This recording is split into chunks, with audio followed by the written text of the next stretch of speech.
బైబిల్లో ఎన్ని స్వార్థలు ఉన్నాయి? 27 పుస్తకాలు, 4 సువార్తలు. మత్తయి, మార్కు, లూకా, యోహాను.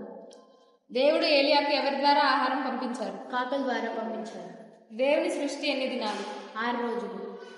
గొల్యాతును చంపింది ఎవరు? దావీదు. బైబిల్ మొత్తం ఎన్ని పుస్తకాలు ఉన్నాయి? 66 పుస్తకాలు. యోహాను 1:1లో ఏ వాక్యం ఉంది? ఆదియందు వాక్యం ఉండెను, వాక్యం దేవుని యొద్ద ఉండెను, వాక్యం దేవుడై ఉండెను. ఇస్సాకు కుమారుల పేర్లు ఏమిటి? యాకోబు, యేషూరు.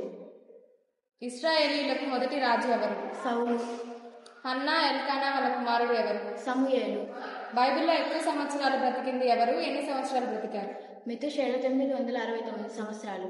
ఇది నిజమా అన్నది ఎవరు? ఎవరితో అన్నారు? సర్పము అన్నది హవ్వతో ఇది నిజమా అన్నది. దేవునితో 300 సంవత్సరాలు నడిచింది ఎవరు? హనోక్. దేవుని ఆజ్ఞను అతిక్రమించింది ఎవరు? హవ్వ, ఆదాము.